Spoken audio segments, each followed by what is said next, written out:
जब श्री कृष्ण छोटे थे तब उनके घर एक साधु बाबा आए। माता यशोदा ने प्रेम पूर्वक उनका स्वागत किया और भोजन तैयार करने के लिए रसोई की ओर आगे बढ़ी। लेकिन तभी साधु ने विनम्रता से कहा, माथे, मैं अपना भोजन स्वयं बनाऊंगा। माता यशोदा ने मुस्कुराते हुए पूछा, बाबा आप क्या बनाएंगे? तब साधु बोले, माथे, मैं खीर बनाऊंगा। तब माता यशोदा ने उन्हें खीर बनाने की सभी आवश्यक सामग्री दे दी। दूध, चावल, इलायची, केसर, मिश्री आदि सब कुछ लाकर दे दिया। तभी साधु ने मन लगाकर सुगंधित स्वादिष्ट खीर बनाई और उसे भोग लगाने से पहले आंखें बंद कर प्रार्थना करने लगे। हे परमेश्वर, आप पहले इस खीर को स्वीकार करें, फिर मैं प्रसाद स्वरूप इसे ग्रहण करूंगा। जब साधु बाबा ने आंखें खोली तो सामने नटखट कान्हा बैठे थे और प्रसन्नता से खीर खा रहे थे। यह देखकर साधु बाबा को बहुत ही क्रोध आया।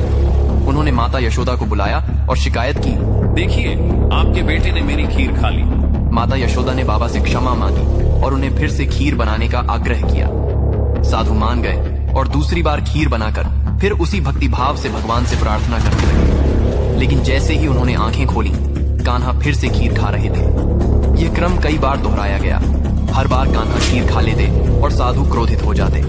आखिरकार साधु बाबा ने हार मानकर कहा, मैं अब इस घर में भोजन नहीं करूंगा। माता यशोदा दुखी होकर नटखट कान्हा से बोली, लला तुम ऐसा क्यों कर रहे हो? माँ, इसमें मेरी कोई गलती नहीं है। साधु बाबा बार बार मुझे ही बुला रहे थे।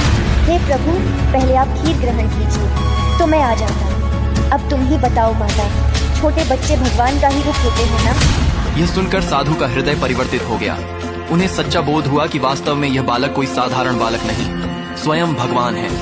उन्होंने कान्हा के चरणों में गिरकर क्षमा मांगी और अंत में प्रेम पूर्वक प्रसाद स्वरूप खीर ग्रहण की।